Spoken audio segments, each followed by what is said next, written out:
KCJJ. It is now time to go to Rex Brandstatter for Senior Talk. Senior Talk is brought to you by the Solon American Legion, Senior Benefits, and Walden Place Senior Living. How are you doing today, Rex? So far, so good, Molly. It's a beautiful day out there. It's a great day to be around, I'll tell you that. Thank you, folks. Thank you, Molly. And hello, everybody out there. What a great day it is here in March. Kind of feels like April out there, but we're marching towards April, the best we can say. Well, listen, folks, thanks for taking time out of your busy day to sit back and listen to Senior Talk. A great day to be here at KCJ's Day Studios and bring you Senior Talk for sure.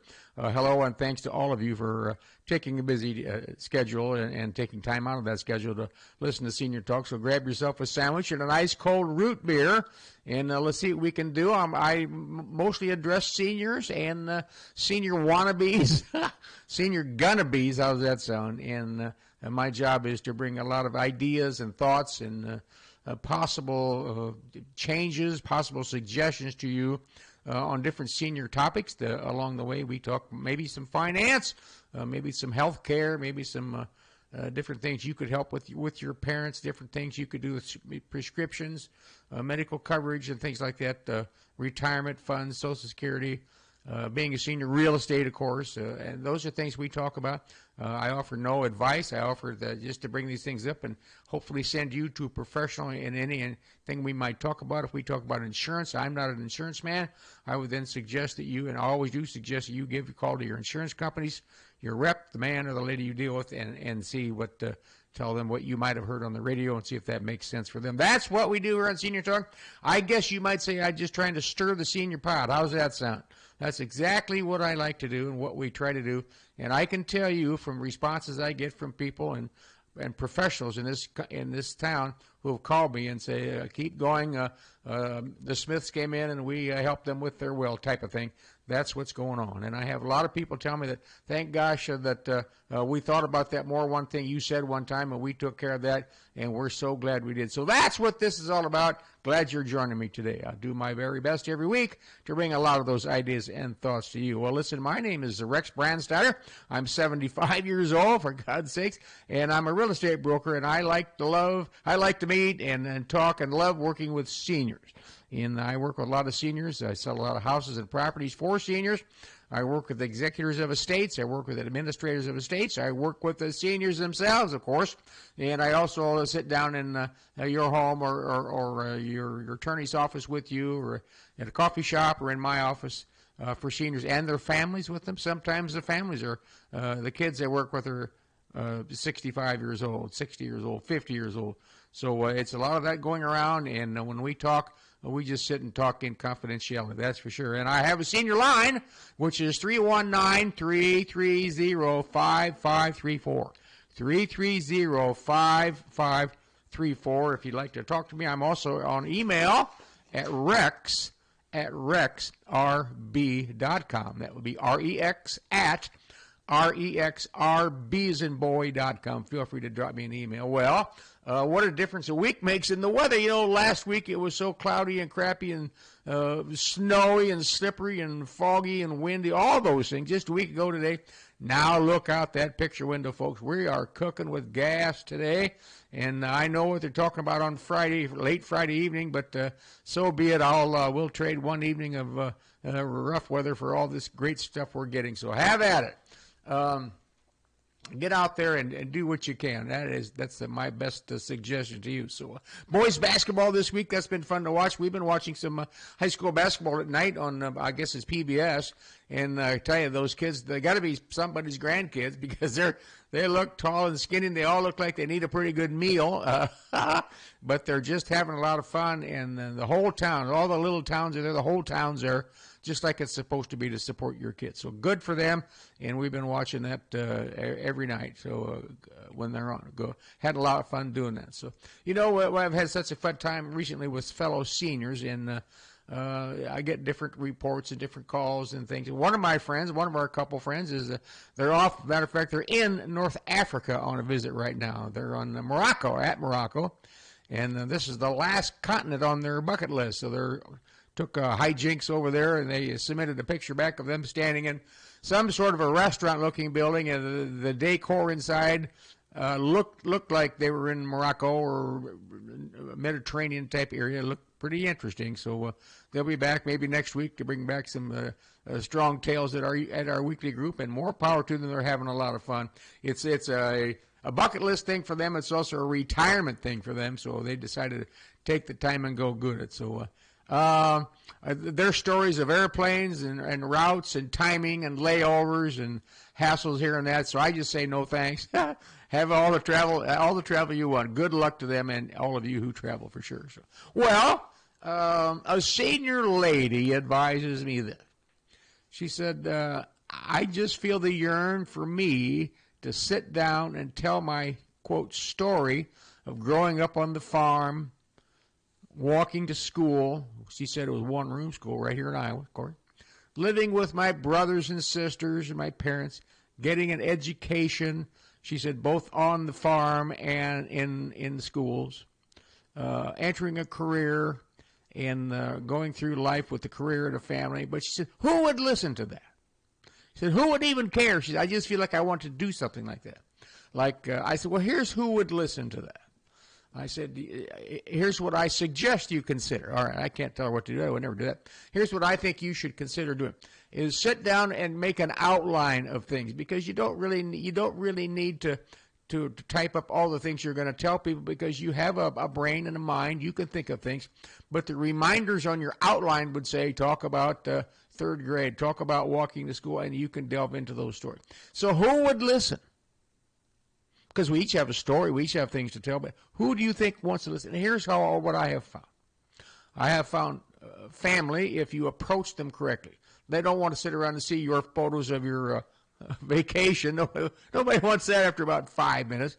But in order to invoke family participation and family attention, I think you could say, invite a couple friends over, I'm talking family, a couple family members over, and tell them that we're going to talk stories about growing up, stories of the family. And then as they do that, meet with you, now you've got a built-in audience. You're going to listen to them, and they're going to listen to you. But the question was, who would listen to that? And that's number one, family. Your friends. You could have some friends over, say, why don't you come on over, I'll meet you somewhere. I kind of want to tell you some stories about me going to the one-room schoolhouse. You know, that's of interest to, I'm going to pick a number, 90% of the people at least, and it should be kind of fun. And you probably won't get to tell your entire life story. I'm not sure anybody's going to sit still for that, but you could start by telling them, the things that you did growing up on the farm and rough and tumble with your siblings and going to the one-room school, and it will invoke conversation between them. And after all, that's what some of this is about. Also, I have given talks many times to church groups. And church groups, after church today, you want to go down to room B. Rex Brandstatter is going to be there, and I have talked real estate. I've talked Social Security ideas, like we're talking here on Senior Talk now. Just exactly what I do. And I've had great response over the years from church groups and people who, sort of have their defenses down, so to speak, that know what you're going to talk about, and just see that. So there's 3 different groups right there. So that's who would listen to it. You're not going to go on TV or anybody. Nobody. You can't do that. I guess I'm telling my story here on the radio, kind of a thing. So that's what so go to it, ma'am, and good luck to you. And I think you'll have a really good time just engaging people. Okay, a senior couple advises this, quote, we are considering things to do in Iowa this summer. Well, that sounds like fun, as a matter of fact. They're asking you, what are events and events to visit, places to see? What can we do? How do we get started? We've done mostly everything's around here. And I said, well, here's what I suggest you do. Why don't you get online and go Google, go to Iowa activities in Iowa in the summer. Go to Facebook and go to the section of activities. Lots of groups put things up there. Visit the Chamber of Commerce's, just Google in the Webster City, Iowa Chamber of Commerce, and there will be things, the annual, pick something out, annual River Creek Days, annual Sweet Corn Days, the biggest frying pan, the biggest strawberry, the biggest ball of string. You'll start to see things on there if you just take some time and do a little, and then you can plan yourself around. Interesting. We have friends who one of their big things, and they've accomplished this.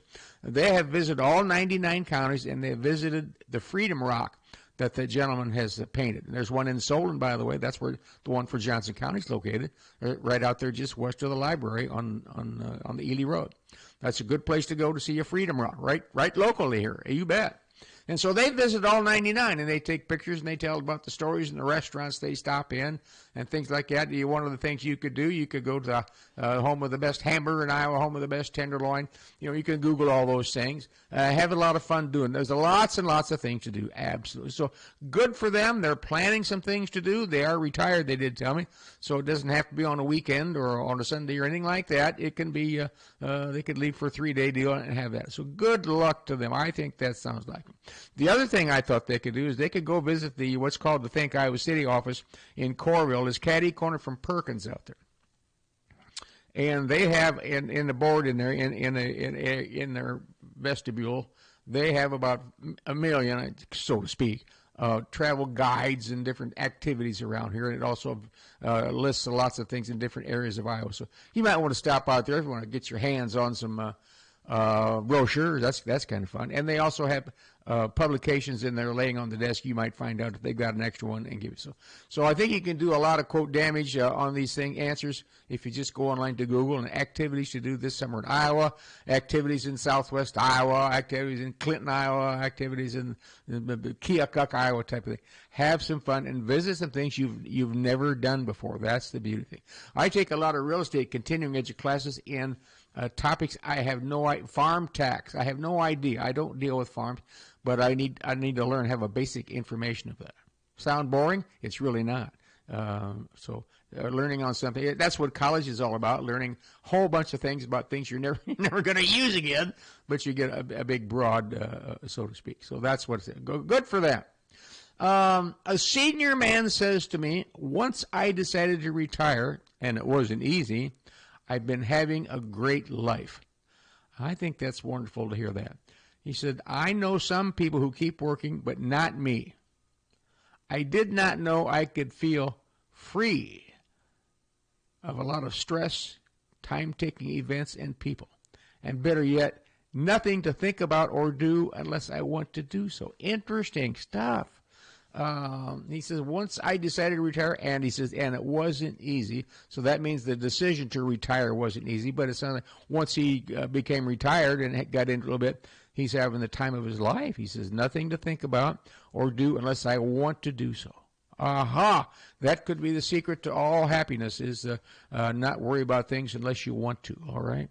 Outside forces from work cause you to think about things and challenges and makes your brain go, and things like that. Sometimes it's fun, sometimes it's stressful. And he says, I love retirement, and he says, I'm only 66. He said, I never thought I could walk out the door. Well, bully for this man. Good for him. I'm so happy for him. On the other hand, there are people who can't bring themselves to retire. Remember, I'm talking to you at age 75. But can't bring themselves to retire, and then once they retire, they can't handle the fact that they did retire, and they seek other things, maybe some employment. And sometimes, many times the employment comes from you want something to do. You don't have hobbies. It's hard for you to find things to keep yourself busy and interested in interestingly busy. How's that sound? Anybody can keep busy, but doing something that interests you is the challenge. So that's what retirement, a lot of it is about, and it's like I would liken it to. This is kind of weak, but when I was a kid, we all went to the Iowa City swimming pool, rode our bikes from Coralville to the Iowa City swimming pool many times. And the big thing was, the most intimidating thing to me was jumping in the deep end. Well, I overcame that fear by taking swimming, Red Cross and Boy Scout life-saving. And then there was the low diving board. Well, that was a piece of cake.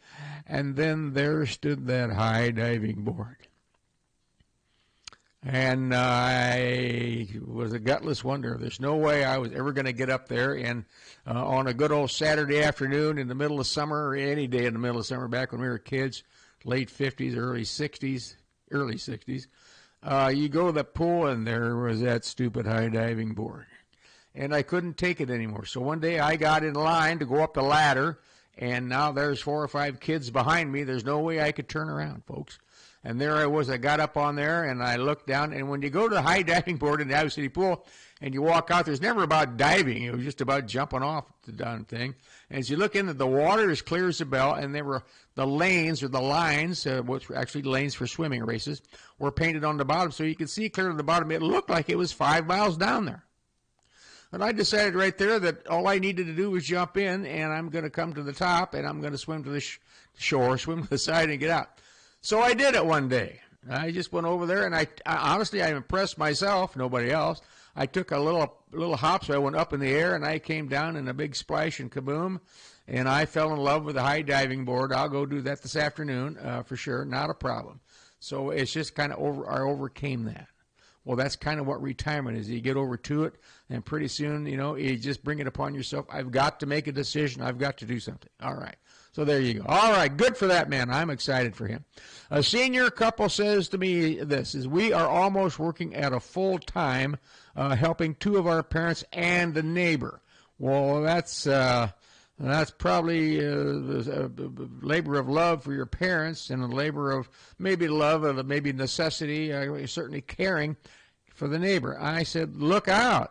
It is needed, but it's very time consuming, and you will become very involved. Now, I certainly didn't say look out. Don't help your family. That's never a choice. Possible issues if you help your neighbor, you start to help them and make decisions, and you're not legally, don't have any kind of a legal posture to do that. It's a little careful. There is some liability there. I'd be careful of that. Even though the person needs it, I would at least get it set up so maybe you are a power of attorney. Maybe you have some sort of an agreement that in writing that you can help them with their books. You can help them with their grocery shopping, something like that. Because, folks, there are liabilities in the world, and there's just enough people around that something went wrong. The family members who don't live here would sue you. All kinds of crazy things. Sounds crazy, but it's true. So family is okay to do, but we worry about lots of people with nobody to help them. Well, good for them. I'm just throwing up a little caution there that family's one thing. Helping the neighbors is totally different. So good luck to that decision there. A senior lady called and says this, my husband always sent money to a few of his favorite places. I keep getting mail asking me to keep up his membership. Now, her husband had passed away, by the way. So my husband always sent money to a few of his favorite places, and I keep getting mail asking me to keep up his membership and his donations. And they offer me prizes and discounts. And she says, I really don't think I want or need to keep at it. Am I thinking right? And the answer to that is yes, because the key to it was this. My husband always sent money to a few of his favorite places. Well, unfortunately, Mr. Jones or Mr. Smith is gone. So these are not your favorite places. They were his, and he's not here. And those places that send those things are depending upon people like your husband, and more power to him for those groups that he supported. But now he's gone, and you do not need to do it. If you want to, you have a choice. But old Fred is here. He was sent him in, and he's not here anymore. So don't feel, you might feel bad the first time you don't send something, but so be it, folks. You've got to draw the line somewhere. I don't know the particular financial status here, but key word, he sent money to his favorite places, not yours. All right.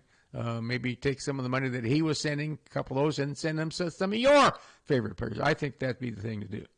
Then she says, I don't want to keep at it. Am I thinking right? And my answer, yeah, you are thinking 100% right. I had a senior man stop into my office and tell me, he said, I decided to throw in the towel in my business. I'm advising my family, friends, and clients that as of November 1, 2025, I'm done. No chance of changing my mind. Well, he stopped in to tell me that. It's on November 1st. He's going to quit his business, giving it time. November 1st is something and I said, what's with November 1st? Is that when something runs out? He says, no. November 1st is the date that I chose a year and a half ago to start winding down, because then on November 1st of this year, 2025, I will have the whole month of November not to worry about things. Then we'll have football, a couple road games for Iowa football. And then he says we'll have Thanksgiving. And then December we have the holidays and we might travel, do something, get Christmas. He says, I don't even want to think about work. So he says, I've had it. And he says, I've been at it for over 40 years. So here's a guy with a plan. I kind of like it. He came in to tell me that. So good for him. I like a lot of good things going on. Well, here are some sobering facts and thoughts for we seniors, or most anyone listening for sure. Speaking to the average senior couple. The average senior couple would be a man and a woman. It could be a man, a husband, wife. Could be an other type of thing. Husband with another, wife with another, friend type of thing like that. Whoever, whatever the setup is. At some point, this just goes right to me as well, my wife. At some point, one of you will go away, pass away. Lingering health, a sudden issue. Gosh, a sudden issue is just terrible. It doesn't make any difference how, but one of you will be left alone. And the surviving spouse or other will remember the words they often spoke. The survivor person now will remember the words they often spoke. Look around, and one of these days you will be left with all of this. Wow. One of these days you will be left with all this. To me, that's scary, scary stuff. So the reason for that, me bringing that up, is because this happens all the time. All of a sudden, Mrs. Smith is gone. All of a sudden, Mr. Smith is gone. And whether you plan it or not, the survivor is left with all of the belongings, all of the properties, all of the cars, all of the boats, all of the motorcycles, all of the memberships, all the things we talk about, and it could come as part of a sudden issue, a lingering health that finally takes over, and is sad. All these things are sad. So, and in this case, after the funeral services, and in the very near future, the survivor's work would begin. Why didn't we do something to have a will? Have a meeting with ourselves to at least talk about his or her final arrangements for funerals and ideas. I know all of our financial stuff, and so much more is on the computer, and I don't even know how to get into it. I can't even use his or her phone. I don't even know how to open it. Folks, that's bad. Now, that is bad. The phone thing is really bad. You should know that right now in case you were at the mall and your husband drops over and he's got his phone and you don't know how to call 911 because you can't access his phone. Go get his code. Go get her code. So you tap it twice and push in a Z or some crazy thing, and then you can call it. Do that. These are basic things, ladies. We all take it for granted for sure. You know something, when think about his funeral, I forgot that his or her favorite songs were this or that, and he always wanted to do this or that at the funeral. But in all the rush, I totally forgot. So now I'm thinking about things like, instead of that, where are the car titles? Where are the keys to the boat, the motorcycle, the golf cart? Folks, these are all things that they're going to happen. I mean, I'm just going to take the safe route and say, these things are going to happen, and I think you should prepare for it. I think you should sit down and start preparing. And and I'm going to say funnest thing, most fun thing, truly, I mean this. We've done it, and we're still doing it. And we don't have as much stuff as we don't have any kids. We don't have half as much stuff as our friends who have raised families and have kids that love stuff over. Is to just get started in your own house. Start by cleaning out a drawer. A drawer. One little dinky drawer. Sure, you could do that this afternoon or by Monday. This weekend, Saturday and Sunday, is supposed to be a little iffy, maybe some rain. Good day to clean out a drawer. I challenge you. Clean out the smallest bedroom. Go to the closet in the smallest bedroom and clean it. Get started, because spring's coming around, and spring is the only time that has a verb or an adjective. I forget which one it is. Spring cleaning. It's right around the corner, and I'm going to challenge you all to spring cleaning. You know, we set it up so you do all the indoor stuff inside in the winter, and spring cleaning is the perfect time for maybe the yard. If you have yard work, maybe for sure raise that garage door and start cleaning out that garage. You got a lot of work ahead of you, folks.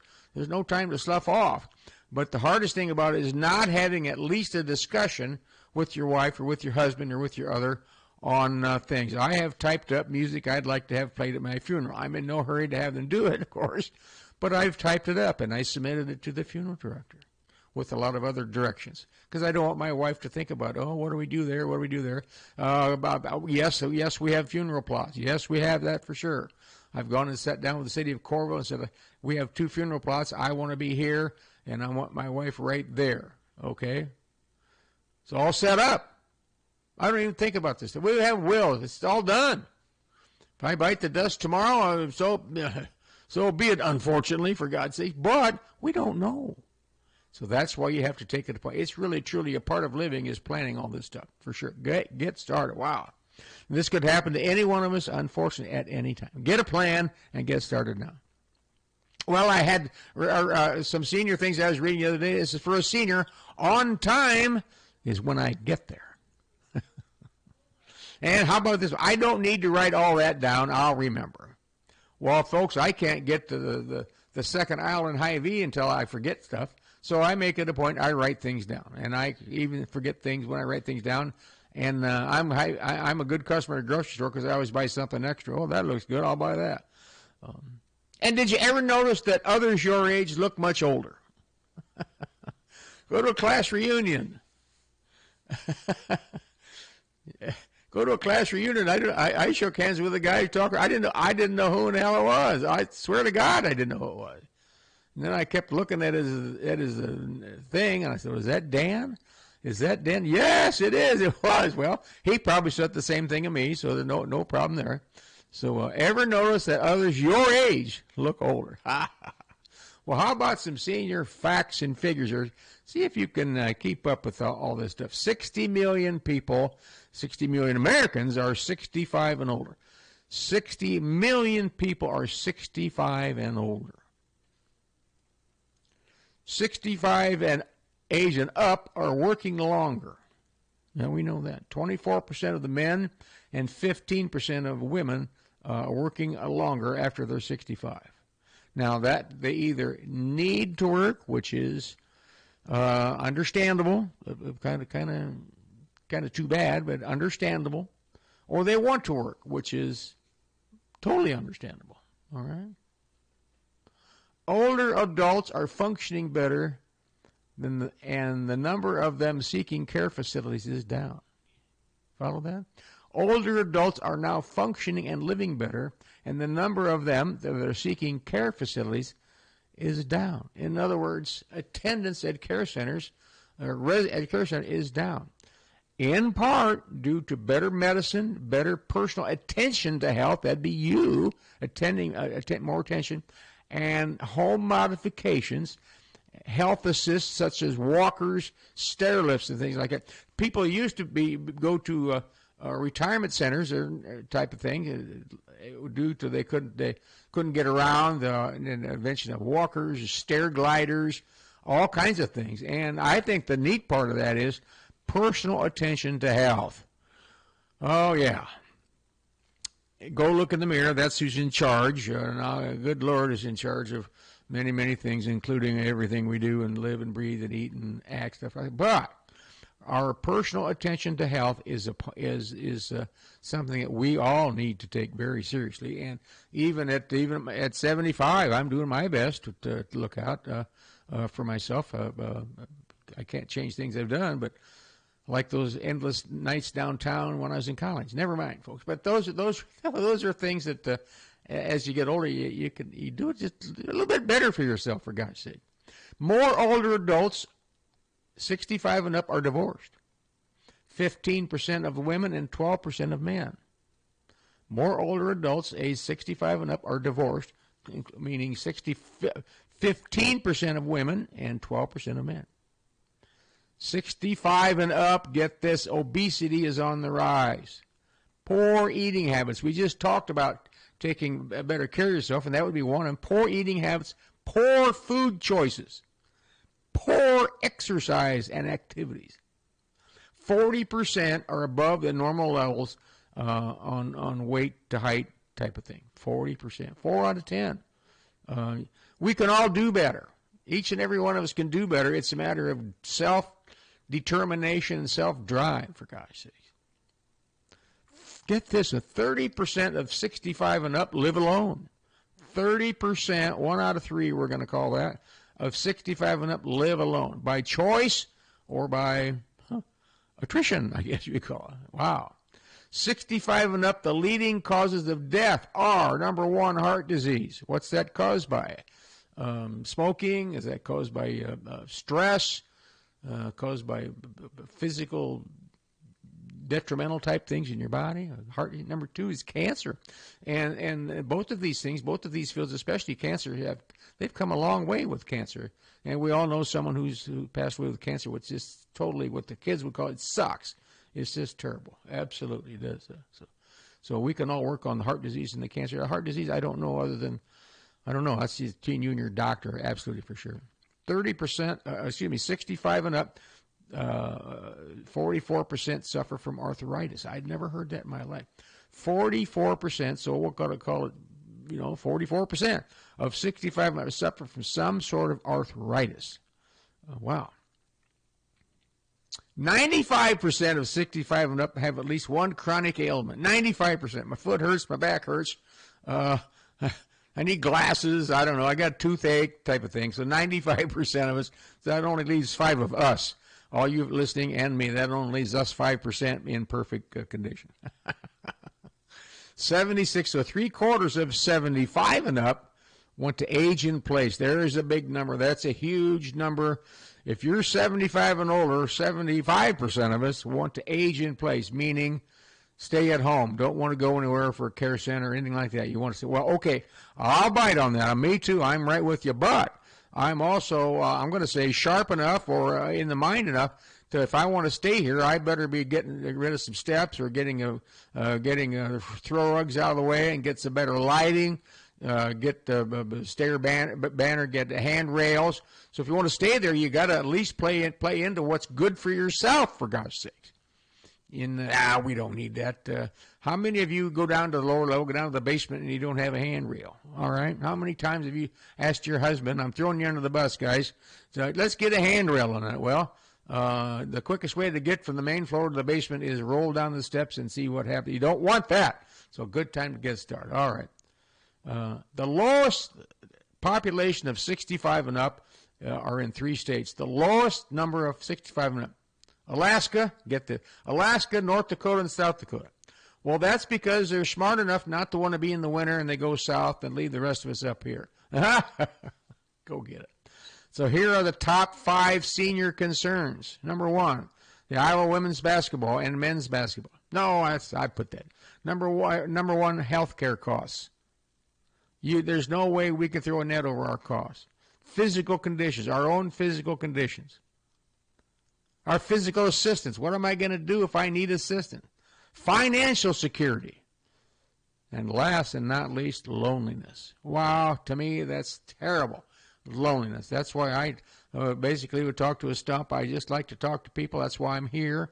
I hope you don't have to talk like I do, which would be good if you don't.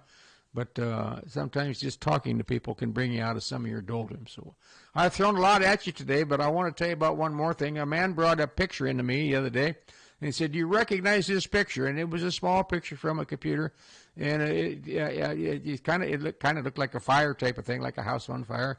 I said, "Well, yeah, I said I've actually seen this picture." And then I told him what it was a picture of. He goes, "You're right. How'd you know that?" I said, "Because I've seen that picture before, folks. It was a picture of an 1893 fire in Coralville at the home of Ezekiel Clark. Now, Ezekiel Clark was the guy who came here at the beckoning call of John Ralston and all the guys who put together, staked out the old Capitol down where the Capitol was going to be downtown, and then they started the Iowa City Manufacturing Company, and they built the dam in Coralville, the overhead dam in Coralville, where Iowa River Power Restaurant used to be. And so they brought him out, and they brought Ezekiel Clark out here from Ohio to run it. He was asked to come out here by Governor Robert Lucas, who lived over in Plum Grove. Well, the fire took over his house and burned it down. Now, it was his house, and it was also, he sold it to his brother-in-law, Samuel Kirkwood. Yep, that's Sam Kirkwood, Kirkwood Avenue, all thanks to Kirkwood School. And the house burned down in 1893. And I read the story that was in the newspaper. And it said that people from miles around saw the big flames. Now, the house sat on First Avenue in Coralville, right up at top. You know where Burger King is on First Avenue in Coralville? There's a Casey's right there. It's set up on top of that hill where the old Don Gatens family, Mike Gatens and Steve Gatens, that grew up on that, and Mary Sue grew up in that house up on top there, up above the hotel. That's where the house was, and it overlooked the dam, so he could look down on the river and the dam where he worked and owned.